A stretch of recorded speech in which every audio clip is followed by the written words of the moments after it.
mãos no seu coração e os olhos fechados. Vamos falar com o Senhor agora. Deus grande e poderoso, obrigado, meu Pai. Obrigado por mais esse culto, por mais essa oportunidade que o Senhor nos dá esse dia. Hoje, meu Deus, é mais um presente. O presente do tempo é o presente do Senhor para nós, para fazermos, para agirmos e para darmos ao Senhor condições do Senhor se manifestar na nossa vida, do Senhor operar, do Senhor, meu Deus, nos abençoar, do Senhor derramar sobre nós do teu poder, da tua unção. Eu creio, meu Deus, que a cada vez que nós paramos para ouvir a tua palavra, o Senhor não só fala conosco, como também nos dá a oportunidade de te ouvirmos. E quando nós ouvimos o Senhor, nós temos direção para agir. Nós temos direção, se é para ficar, se é para sair, se é para nos mover, se é para pararmos, se é para continuarmos, se é para começarmos algo. O Senhor, meu Deus, nos dá a direção. E eis-nos aqui, cada um de nós, para ouvir a tua direção e para fazer a tua vontade. Para dar ao Senhor condições do Senhor operar, do Senhor fazer, do Senhor trabalhar em nosso favor, do Senhor vir ao nosso encontro e do Senhor operar na nossa vida. Perdoa os nossos pecados, Senhor. Perdoa cada erro, cada falha, cada pensamento, cada atitude, cada passo que nós demos que não foi pela fé, que foi na carne. As situações, os momentos que permitimos que a carne vencesse o espírito, porque não cremos, porque só tem um motivo para a carne vencer o espírito. Quando nós não cremos no que o Senhor falou, quando nos entregamos ao momento, ao que estamos sentindo, quando o desejo é maior do que o conhecimento. E o Senhor tem feito a verdade, o Senhor tem feito a tua palavra chegar até nós. E eu peço, meu Deus, em nome de Jesus Cristo, derrama sobre nós do teu poder, nos dá o teu Espírito, para fazermos a tua vontade, para atendermos o teu chamado e para darmos ao Senhor condições do Senhor operar, fazer, meu Deus, e trabalhar em nosso favor. Eu peço que aqui o Senhor nos conduza, que esse culto ele não seja meu, da minha mente, da minha cabeça, do meu coração, mas que ele seja um instrumento do Senhor na vida de cada um de nós, a começar por mim. Que o Senhor, meu Deus, trabalhe a nossa vida, que o Senhor venha nos lapidar, que o Senhor nos trate como uma pedra bruta que precisa ser lapidada, polida, para chegar num ponto, meu Deus, e se tornar numa joia preciosa. Nos ajuda em tudo. Nós precisamos da tua ajuda, em tudo. Como o Senhor disse, sem mim nada podeis fazer. Então que o Senhor venha ao nosso encontro, que o Senhor opere em nós, que o Senhor abençoe a nossa vida e que faça a diferença em cada um de nós. Eu peço, meu Deus, o teu poder, eu peço que o Senhor esteja conosco, eu peço que o Senhor nos conduza aqui, que o Senhor, meu Deus, opere por meio desse culto, para quem está aqui, para quem está nesse propósito de fé dos projetos de conquistas e para aqueles que estão nos acompanhando, estejam onde estiverem, que cada um que está nessa mesma fé receba, meu Deus, onde chegar a tua palavra, que viva a tua promessa e que veja a tua glória. É o que eu creio, eu oro agora, meu Deus, eu entrego esse culto, eu entrego a minha vida e a vida de cada um de nós nas tuas mãos, para que o Senhor venha ao nosso encontro e opere milagres no nosso meio. Em nome de Jesus, amém. Pode sentar, por gentileza.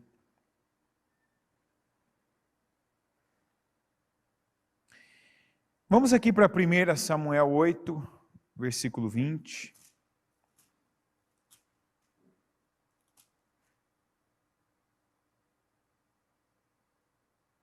1 Samuel 8, versículo 20. Seremos como todas as outras nações. Um rei nos governará e sairá à nossa frente para combater em nossas batalhas. Essa foi a resposta de Israel, o povo de Deus, o povo de Israel, quando Samuel confrontou o povo. O povo estava pedindo um rei, né? E pedindo por quê? Porque o Samuel, como pai dos 2 filhos dele, não teve sucesso. Por isso que a gente precisa colocar força, e a força certa, colocar atenção, dedicar atenção, né, para cada parte da vida da gente. Tudo aquilo que vier à nossa mão para fazer, que nós façamos com toda a nossa força. Amém? Toda a força. Porque o Samuel foi um grande profeta, um homem de Deus.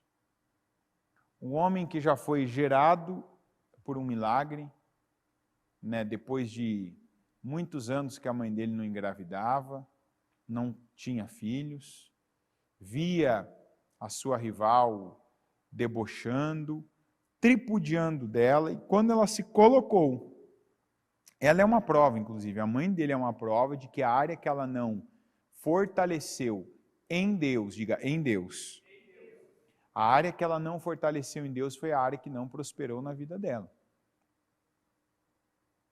E na vida de cada pessoa é a mesma coisa. Quando você fortalece parte da tua vida em Deus, aquela área da sua vida vai ser forte. Quando você não fortalece aquela área da sua vida em Deus, quer dizer, não adianta você estar... É igual a igreja, não adianta você estar na igreja. Se você tem direções do que fazer, de como fazer, e não faz, estar aqui, a palavra vir sobre você, o som do culto vir sobre você, você assistir, você saber até, eu sei, mas não estar aplicando aqui não quer dizer bênção, não quer dizer cuidado de Deus na sua vida, não quer dizer crescimento, não quer dizer prosperidade, não quer dizer. O Samuel teve 2 filhos, e a Bíblia diz que esses 2 filhos não foram homens que cuidaram, que zelaram da palavra de Deus, que eram homens que aceitavam suborno, né? Eles se tornaram gananciosos, aceitavam suborno e pervertiam a justiça, está escrito na Bíblia. Esses foram os filhos desse homem de Deus, o Samuel. Então, um dos motivos também dos filhos dele não ter prevalecido foram esses. Que eles não eram homens corretos, tementes a Deus e homens dignos da liturgia do cargo que lhes era, exigido. Então Israel não aceitou que eles ficassem no lugar do Samuel e eles pediram um rei. E aí essa resposta que a gente vê aqui foi de quando Samuel perguntou para eles, mas vocês têm certeza que vocês querem um rei? Vocês querem um homem que vai cobrar impostos de vocês, que vai pegar a parte dos bens de vocês, que vai pegar os servos de vocês, parte do vinho de vocês, parte do cereal de vocês, parte das coisas de vocês? Vocês têm certeza? E aqui a parte que a gente leu é quando Israel já responde para o Samuel, sim. Aliás, não, isso para nós não importa, nós queremos um rei. Então o Senhor levantou um rei, que aí o capítulo 9, versículo 1. Havia um homem de Benjamim, rico e influente, chamado Quis, filho de Abiel, neto de Zeror, bisneto de Becorate e trineto de Afia. Ele tinha um filho chamado Saul, jovem de boa aparência, sem igual entre os israelitas. Os mais altos batiam nos seus ombros. Vamos continuar aqui, 1 Samuel 10, versículo 1. Samuel apanhou um jarro de óleo, derramou-o sobre a cabeça de Saul e o beijou, dizendo: o Senhor o ungiu como líder da herança dele. Aqui o Saul foi ungido rei de Israel, o primeiro de todos os reis de Israel. Versículo 6. O Espírito do Senhor se apossará de você, e com eles você profetizará, e será um novo homem. Assim que esses sinais se cumprirem, faça o que achar melhor, pois Deus está com você. Vá na minha frente até Gilgal. Depois eu irei também para oferecer holocaustos e sacrifícios de comunhão. Mas você deve esperar 7 dias, até que eu chegue e lhe diga o que fazer. Quando se virou para afastar-se de Samuel, Deus mudou o coração de Saul, e todos aqueles sinais se cumpriram naquele dia. Chegando a Gibeá, um grupo veio em sua direção. O Espírito de Deus se apossou dele e ele profetizou no meio deles. Quando os que já o conheciam viram-no profetizando com os profetas, perguntaram uns aos outros: o que aconteceu ao filho de Quis? Saul também está entre os profetas? Versículo 24. E Samuel disse a todos: vocês veem o homem que o Senhor escolheu? Não há ninguém como ele entre todo o povo. Capítulo 11, versículo 6. Quando Saul ouviu isso, o Espírito de Deus apoderou-se dele e ele ficou furioso. Aqui já estava falando daquela situação em que ele já sendo rei, né?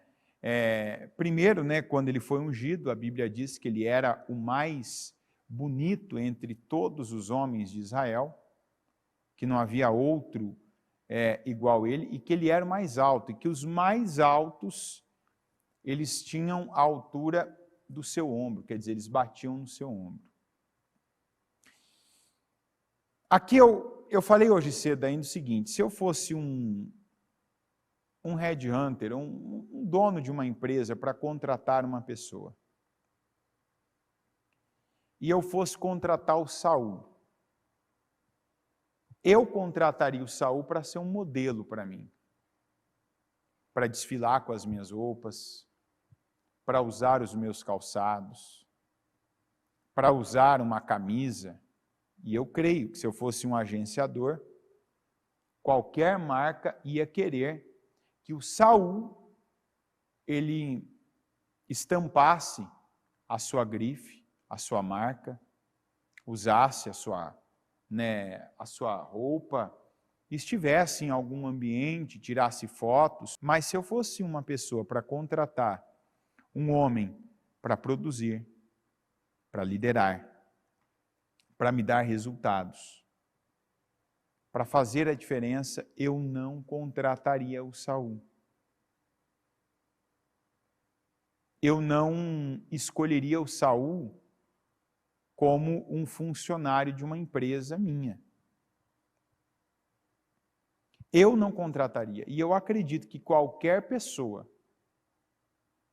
que conhecesse o Saul e tivesse uma necessidade de alguém forte, de alguém corajoso, de alguém para encabeçar projetos difíceis, por exemplo, também não contrataria o Saul. Então, qual que é a mensagem aqui? O Saul, a única coisa que o Saul tinha não era o que um rei precisava. Ao contrário do que muita gente pensa, porque o rei de Israel, ele precisava ser bonito, ele precisava ter uma boa aparência, né, para se impor. Precisa ser bonito um rei? Hã? Vamos imaginar o presidente da República.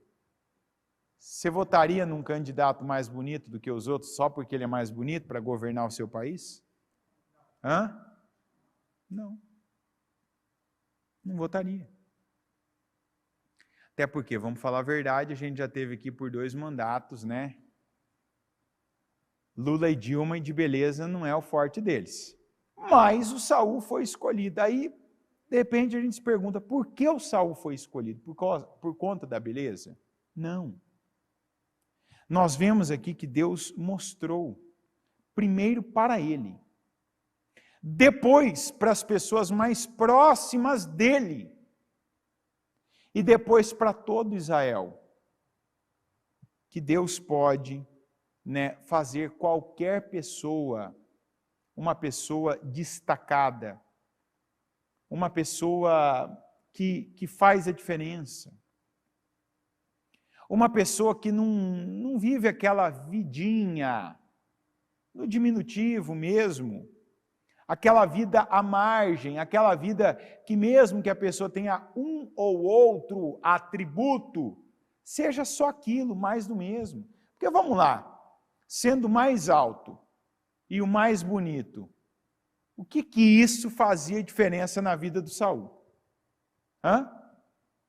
Que diferença fazia na vida dele? Hã? Ele tinha alguma vantagem em Israel por conta disso?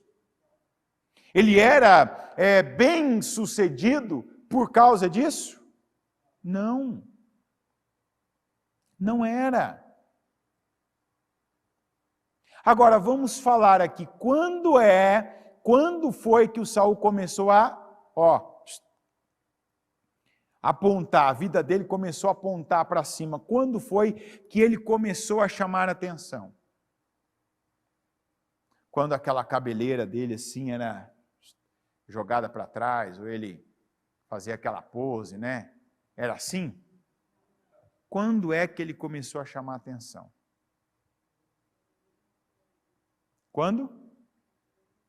Quando o Espírito do Senhor se apossou dele e ele começou a realizar obras espirituais. Foi isso ou não foi? E a beleza, para que serviu? Nada. Não foi aqueles braços torneados que ele devia ter, que quando ele fazia aquela pose, né, de forte, não foi isso que fez ele chamar a atenção ali dos seus amigos? Não foi a altura dele, que ele chegando ali, com toda aquela altura e de repente aparecendo acima dos outros, que fez ele ter alguma vantagem? Não foi? Não. Mas o que chamou a atenção daqueles que o conheciam, está escrito, e aqueles que o conheciam, olharam, admirados, porque viram os sinais da manifestação do Espírito do Senhor na vida dele. E até perguntar, mas esse é mesmo o filho de Quis? Esse é mesmo aquele rapaz que a gente conhecia? Por quê? Porque o Espírito do Senhor se apossou dele. E aí, quando eu li para você aqui no 11:6, que diz, quando Saul ouviu isso, o Espírito de Deus apoderou-se dele e ele ficou furioso. Por que ele ficou furioso? É que ele já era rei de Israel. E foi naquela época que o Naás, um inimigo, né, querendo entrar em Israel, ali pela fronteira de Jabes de Gileade, aquela região cercada, o Naás, que era o líder daquele povo inimigo, falou, né? Nós vamos atacar Israel. E os homens de Jabes de Gileade foram negociar com ele, algo parecido com o que está acontecendo lá agora, na Ucrânia, na Rússia. Então, o Naás falou o seguinte, eu só vou negociar com vocês, né? Vamos conversar sob a condição de vocês perderem o olho direito de vocês. O líder daquela região falou, nos dê 7 dias para a gente pensar na sua proposta. Você já imaginou uma situação dessa? O inimigo chega e fala, eu vou invadir, eu vou dominar, se renda. Teu lugar, tua casa, você não, peraí, vamos conversar. Não, não tem conversa. O começo não era tudo que ele queria, não era tudo, não era o limite, não era o fim, mas o começo, a expressão que ele usou ainda, só farei um tratado com vocês sob a condição de que eu arranque o olho direito de cada um de vocês, e assim humilhe todos. Então quer dizer, o começo aqui da nossa conversa, não era tudo aqui, não é que aconteceria só aquilo deles perderem o olho direito, mas aquilo era o começo, isso aqui é o começo da situação, ok. Quando chegou nos ouvidos do Saul, a Bíblia diz que o Espírito do Senhor se apossou dele e ele ficou furioso, mas que não foi aquele furioso de ficar irado, de ficar nervoso, descontando nas pessoas, mas um furioso de quem não aceitou aquilo, de quem não olhou para aquilo como algo normal. Não, está tudo bem. Mas de quem achou aquilo inaceitável. Porque é aí que está o que a gente precisa na vida. A palavra para hoje é essa. Quantos de nós, igual Saul, talvez até julgava ter uma vantagem? Tem gente que igual Saul se achava, eu sou bonito, eu sou bonita, eu sou inteligente, eu tenho dinheiro, eu nasci em tal berço, eu tenho isso, eu tenho acesso a tal coisa, eu tenho tal situação. Quantos? Eu estou em tal condição. Quando aquilo nunca foi vantagem, aquilo nunca trouxe vantagem, aquilo nunca foi o diferencial. Nunca foi o diferencial. Nunca foi. Quantos?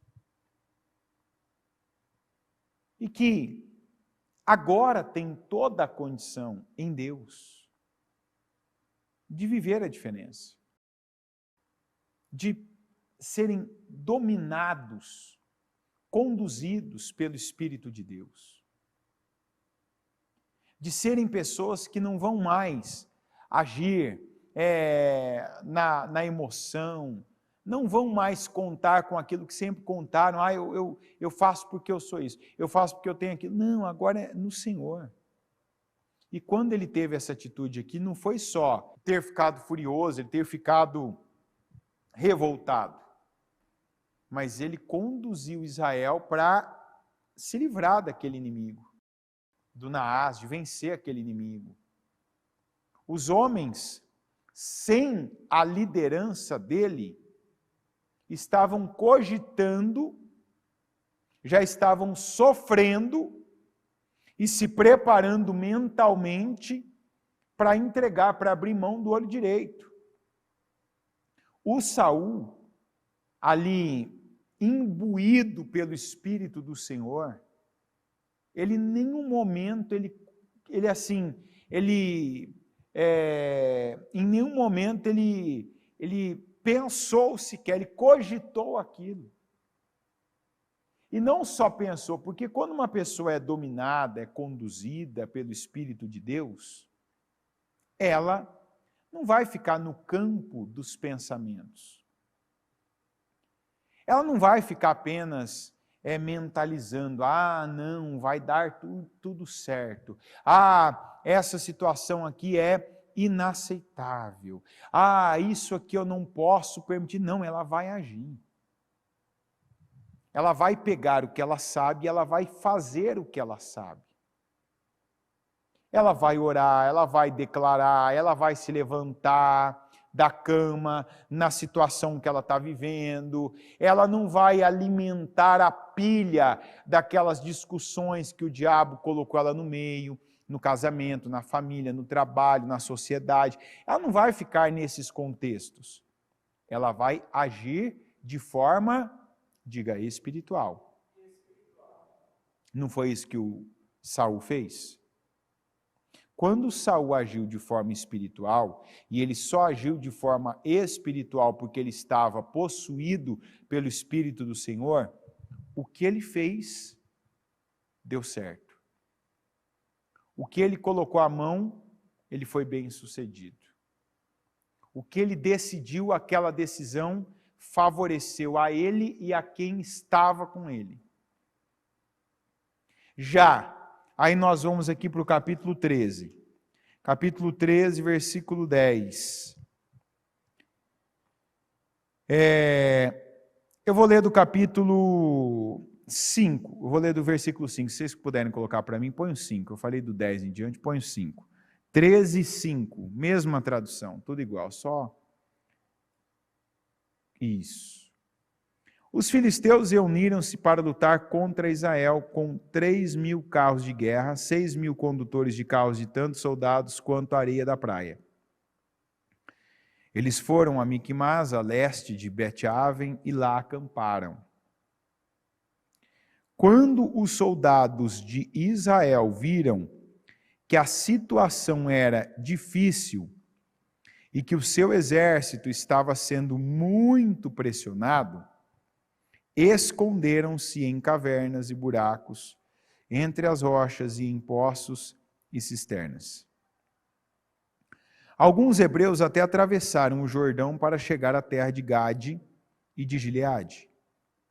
Saul ficou em Gilgal, e os soldados que estavam com ele tremiam de medo. Ele esperou 7 dias, o prazo estabelecido por Samuel, mas este não chegou a Gilgal, e os soldados de Saul começaram a se dispersar. E ele ordenou: tragam-me o holocausto e os sacrifícios de comunhão. Saul então ofereceu o holocausto. Quando terminou de oferecê-lo, Samuel chegou e Saul foi saudá-lo. Perguntou-lhe Samuel: o que você fez? Saul respondeu: quando vi que os soldados estavam se dispersando e que não tinhas chegado no prazo estabelecido e que os filisteus estavam reunidos em Micmas, pensei. Veja bem o que ele disse: pensei. Agora, os filisteus me atacarão em Gilgal, e eu não busquei o Senhor. Por isso, senti-me obrigado a oferecer o holocausto. Disse Samuel: você agiu como tolo, desobedecendo ao mandamento que o Senhor, o seu Deus, lhe deu. Se você tivesse obedecido, ele teria estabelecido para sempre o seu reinado sobre Israel. Mas agora o seu reinado não permanecerá. O Senhor procurou um homem segundo o seu coração e o designou líder de seu povo, pois você não obedeceu ao mandamento do Senhor. Então Samuel partiu de Gilgal e foi a Gibeá de Benjamim. E Saul contou os soldados que estavam com ele. Eram cerca de 600.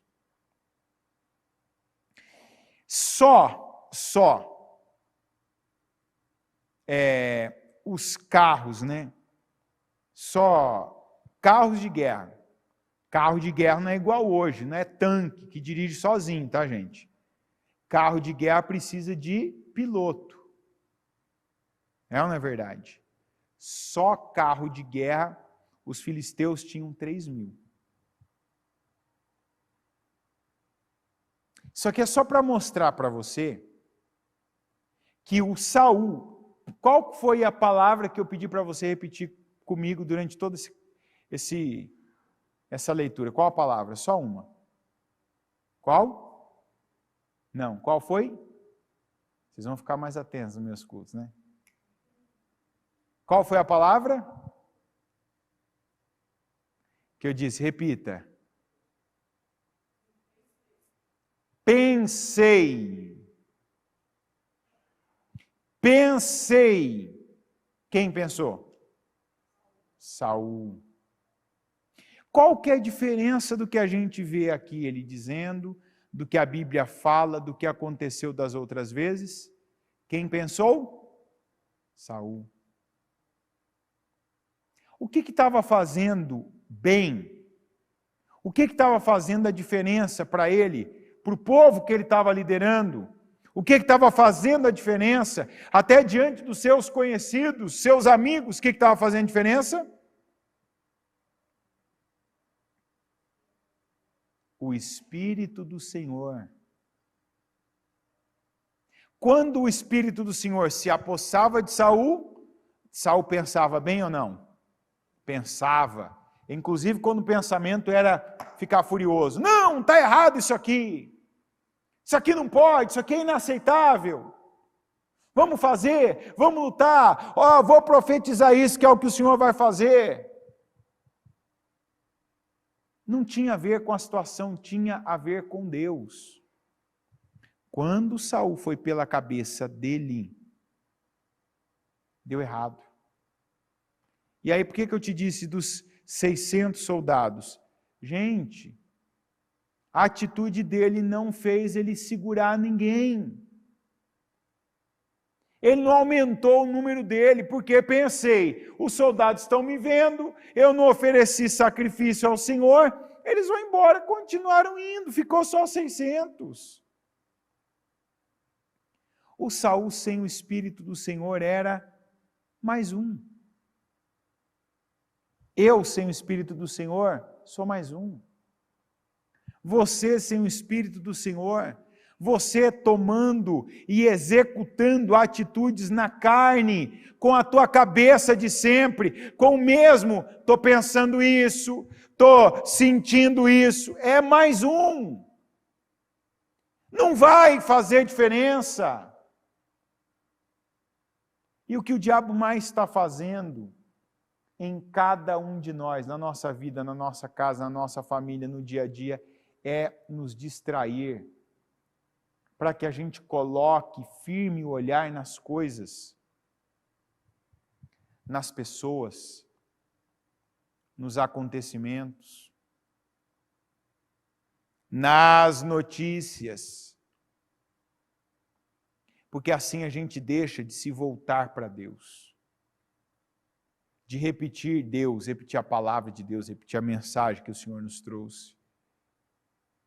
Assim a gente deixa de beber do Espírito de Deus.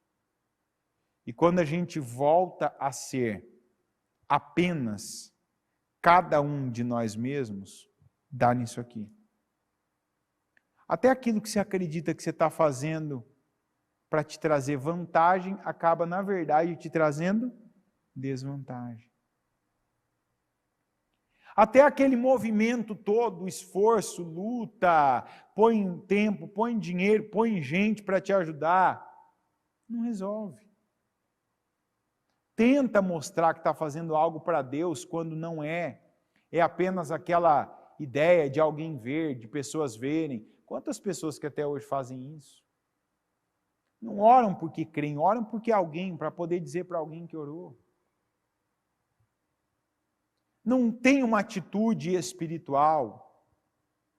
Fazem porque, se alguém me cobrar, eu vou dizer que eu fiz, que eu orei, que eu estava no culto, que eu fiz o propósito. Ah, minha família está vendo eu ir para a igreja. Não, não faça alguma coisa igual Saul fez, para convencer pessoas. Nem para se convencer de que você está fazendo alguma coisa para sair do que está vivendo. Que você está fazendo alguma coisa boa. Que você está fazendo o que Deus espera. Não, nós sabemos, diga eu sei, o que Deus quer de mim. Sabe? Sabe? Sabe? Então não faça menos do que Ele quer de você. Não pega um pedaço de tudo o que Deus quer de você e faça aquilo que alguém vai perceber que você fez, que alguém vai ver que você fez, diga aí, eu fiz o que Deus esperava de mim, quando você sabe que você só fez um pedaço e não tudo que Ele queria. Algo do tipo, eu sei que Deus me quer na igreja? Sim. Eu sei que Deus quer que eu faça propósito, que eu venha à igreja todos os dias? Sim. Mas eu sei que Deus quer que eu faça outras coisas. Que eu confesse os meus pecados. Que eu trate, cicatrize, cure as minhas feridas, não deixe elas abertas. Que eu mate, enterre sentimentos que ainda me dominam, que estão ainda prevalecendo. Que eu mude obras, atitudes, palavreado, comportamentos, mas aí eu só venho à igreja e quero dizer que eu estou fazendo o que Deus quer de mim. E espero que Ele vá me abençoar como se eu estivesse fazendo tudo. Ele vai? Vai ou não? Não.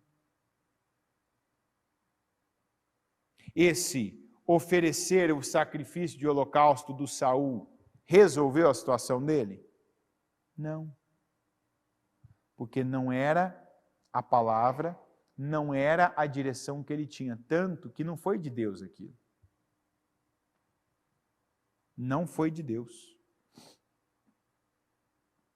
E não foi para Deus.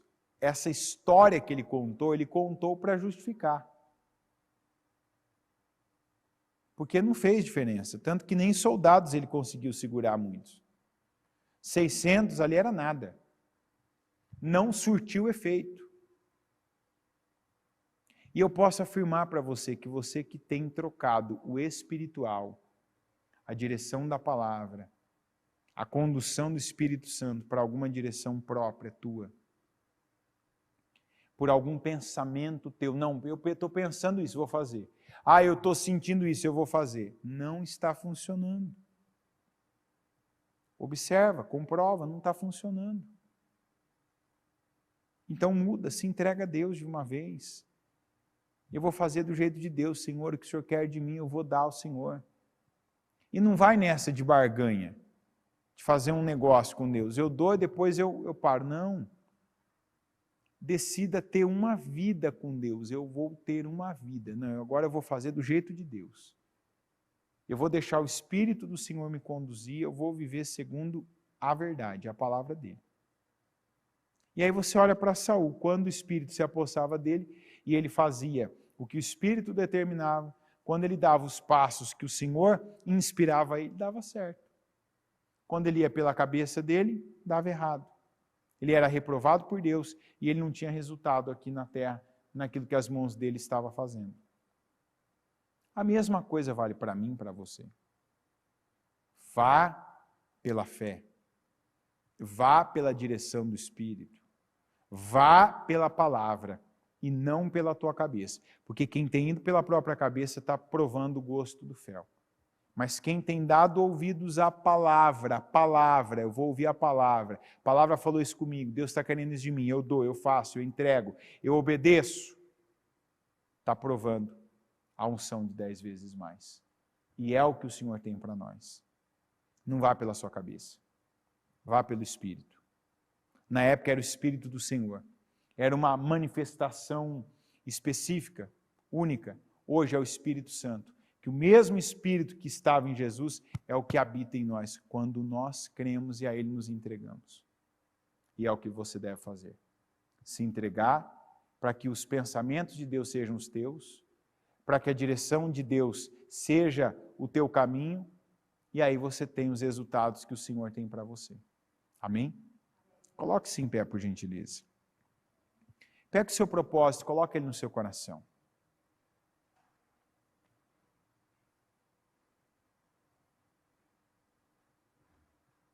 com os seus olhos fechados e as mãos com o seu propósito aí no seu coração. Em que condição de saúde você está? É o Espírito Santo que está te conduzindo ou não? Tua cabeça. Passado. Um sentimento. O que é que está te dominando?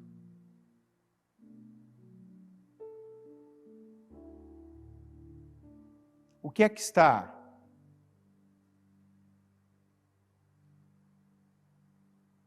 sendo referência para você?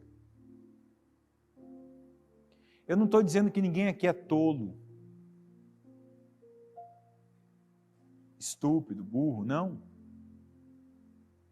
Mas às vezes a gente faz igual Saul e age como tolo. Que foi o que o Samuel falou para ele. Você agiu como tolo, desobedecendo ao mandamento que o Senhor, o seu Deus, te deu. Você agiu como tolo. Aí você age como tolo, você quer ter resultado de quê? De sábio? Se você age como um tolo, você vai ter resultado de um tolo. Você sabe o que fazer e faz do seu jeito, faz segundo a sua vontade, faz da sua forma, você acha que vai acontecer o quê? Bênção? Não vai ser bênção. Não vai ficar bem, não vai ser bom o resultado.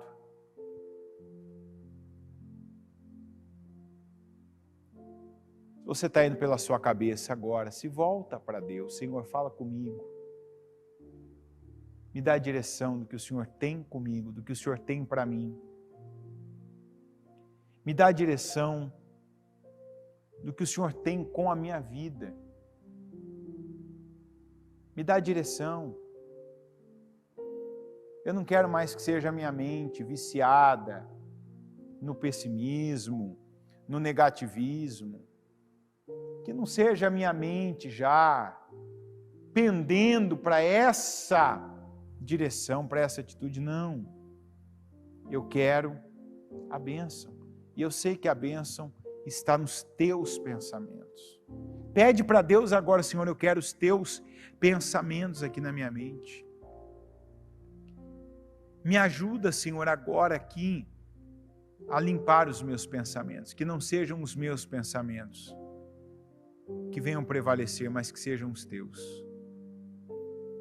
Senhor, eu oro agora e peço. O Senhor tem falado para nós de limpeza, de uma catarse, de uma purificação. O Senhor tem falado de santidade.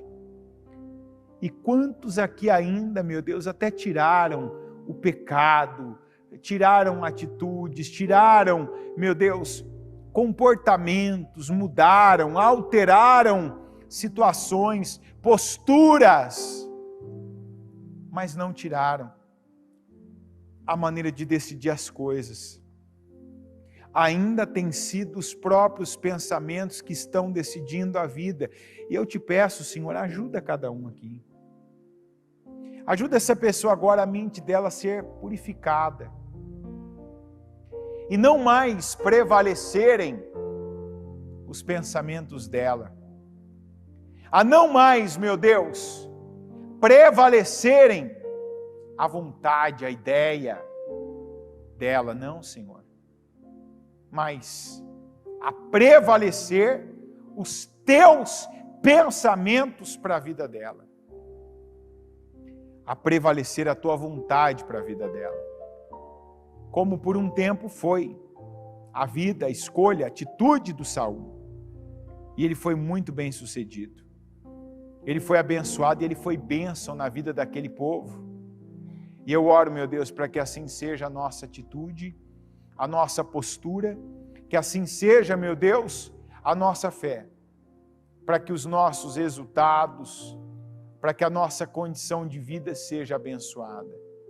Eu peço, Senhor, abençoa cada um com inspiração que venha do Teu Espírito Santo. Queima cada coração aqui para que não sejam os sentimentos de cada um de nós quem venha prevalecer e determinar as nossas obras, atitudes, decisões, mas que seja o Teu Espírito Santo que nos conduza, que nos inspire, que nos leve, meu Deus, a tomar cada decisão, cada atitude, e assim o Senhor se agradar de nós e nos abençoar.